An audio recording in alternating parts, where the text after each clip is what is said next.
Vamos conhecer um pouco do congregacionalismo brasileiro. Isso mesmo. Preste bem atenção neste nome, Robert Reid Cayley e também Sarah Cayley, a esposa de Robert Reid Cayley.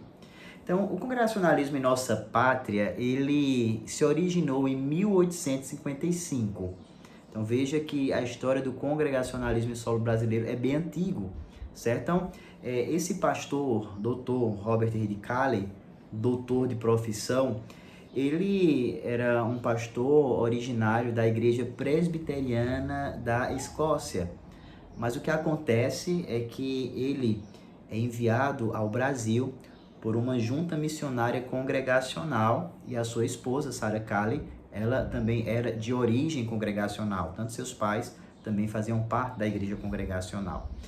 E nos chama a atenção que Robert Reid Cayley, ele vem ao Brasil com uma função, um objetivo este, certo? De fundar uma igreja com princípios congregacionais em nossa nação. Você pode fazer uma pergunta, mas pastor, existia algumas igrejas protestantes, evangélicas em solo brasileiro nessa época?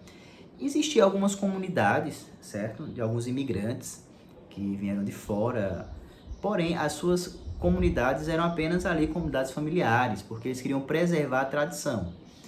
Então, existia também uma certa perseguição ao protestantismo aqui em solo brasileiro, e o Dr. Robert Reid Cayley, por ser um doutor de profissão, né, fez com que as portas se abrissem também para que ele pudesse propagar, né, o evangelho para os seus pacientes, aqueles que estavam ao seu redor. Então, precisamos compreender que ele vem para o Brasil com essa finalidade, né, de abrir uma igreja congregacional, porém, por mais que essa fosse a finalidade, inicialmente não abriu nenhuma igreja com nome congregacional, porque existiam alguns problemas, estava acontecendo em relação à teologia liberal nos Estados Unidos, e a igreja congregacional, algumas ramificações da igreja congregacional não estavam bem vistas, certo? Aí pelos teólogos, pelos os protestantes da época. Infelizmente também acontecem os pontos negativos, mas é interessante que nessa situação de estabelecer um trabalho aqui em solo brasileiro, uma igreja, ele funda, né, a primeira igreja assim, de governo congregacional em 1858, o que nós conhecemos como a Igreja Fluminense, Igreja Evangélica Fluminense, no Rio de Janeiro, na Cidade Maravilhosa. E em 1873, também há uma igreja em Recife, Pernambuco, onde é a Igreja Pernambucana.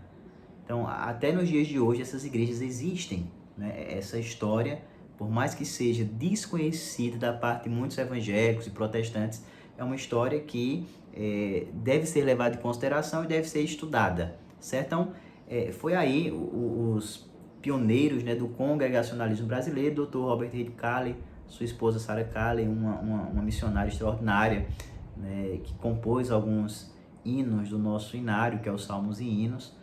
Então, eles, a partir desse trabalho, né, debaixo de muita dificuldade, perseguição, problemas externos da parte dos católicos da época, né, por mais que tiveram muitos desafios, porém a igreja passou a crescer, a prosperar, de uma forma muito positiva.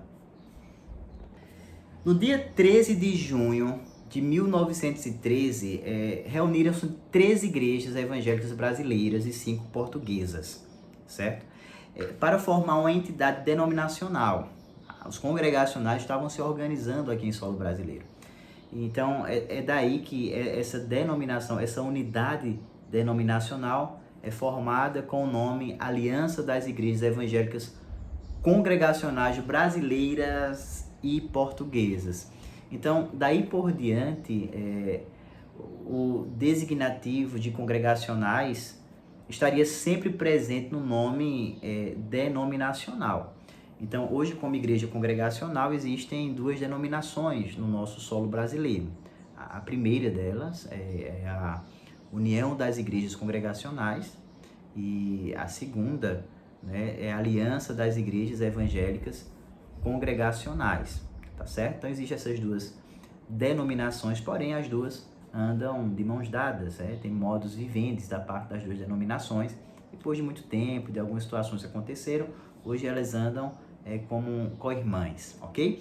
Mas, pastor, eu queria conhecer mais sobre a igreja congregacional. Você indicaria algum livro? Sim, existem 2 livros que eu gostaria de indicar, que foram livros que foram confeccionados, por pastores, foram escritos por pastores congregacionais e fazem parte, assim, da editora Aliança das Igrejas Congregacionais. O primeiro livro que eu queria indicar são Os Congregacionais, certo? Um livro muito bom, que fala sobre a história da tradição congregacional. Então aqui você vai saber como surgiu o movimento dos puritanos, os independentes, os congregacionais, grandes nomes de pastores e teólogos congregacionais.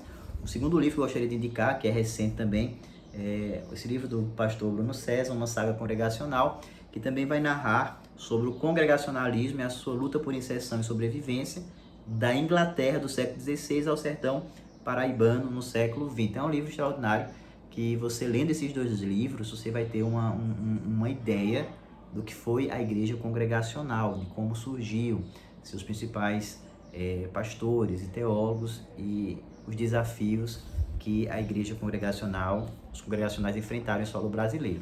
Porém, quando falamos de teologia, a igreja congregacional, as igrejas congregacionais, elas são igrejas confessionais, igrejas que seguem a linha da tradição reformada.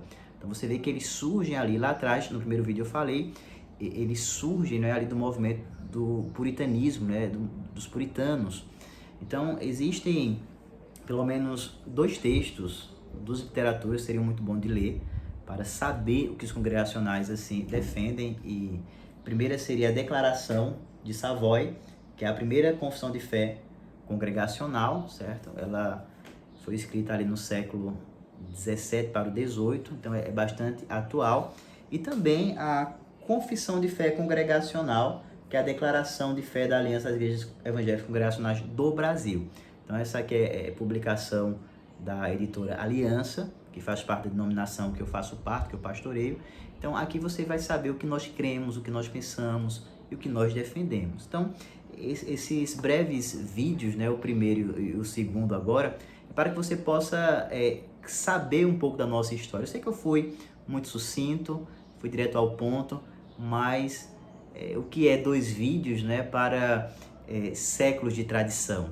Então que Deus te abençoe, e você que é aqui de Cáceres e deseja conhecer a nossa igreja congregacional, deseja conhecer a nossa doutrina, o que nós cremos e defendemos, as portas da nossa igreja estão abertas para lhe receber. Então procure lá nas redes sociais e você vai estar informado e inteirado dos dias das nossas reuniões e culto solene. Um abraço, que Deus te abençoe.